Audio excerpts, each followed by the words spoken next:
Gennady Golovkin and Canelo Alvarez had to follow a circus to town the first time they met a year ago. The clown show by Floyd Mayweather Jr. and Conor McGregor a few weeks earlier cast a long shadow on a middleweight title bout that turned out to be quite a show itself. Golovkin and Alvarez put on a real fight that had a little bit of everything except a winner. The two return Saturday night for a rematch on the Las Vegas Strip that might be even better.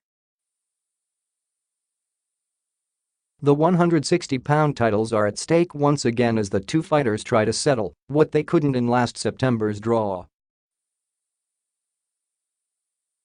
And this time it's personal. A failed drug test by Alvarez didn't just postpone the rematch from the original date in May.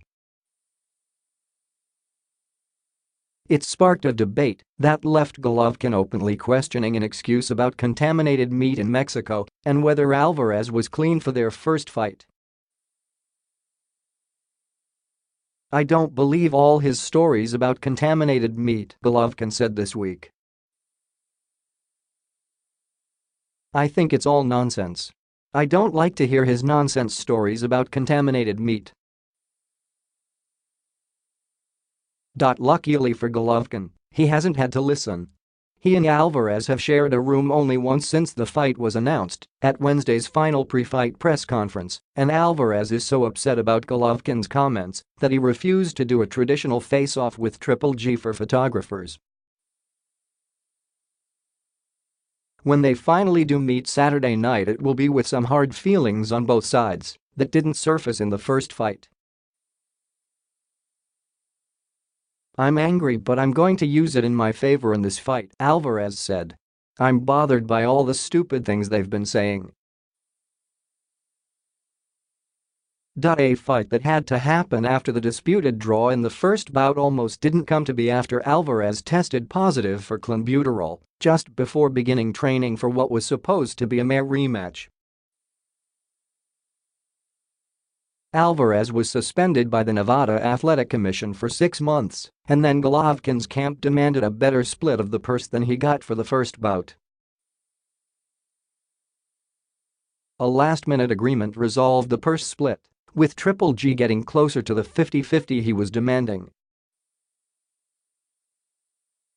And both fighters will make millions for a sold-out fight that will be televised on HBO pay-per-view at $84.95. Now the rematch has to live up to the hype. That means both fighters will need to take more chances than in the first bout, which was close and entertaining but had no dramatic knockdowns or memorable big punches. "I just want him, Alvarez, to do what he says he will do and try for a knockout," said Golovkin's trainer, Abel Sanchez. "If he does, that will be treated to a great fight." Sanchez has carried much of the burden for the fight's promotion, as both fighters are more comfortable speaking in their native languages than in English. He's tried to bait Alvarez by claiming the Mexican fighter ran in the first fight and refused to engage Triple G, when in reality all Alvarez did was rely on his counter-punching strength against the big puncher from Kazakhstan, who lives in Los Angeles.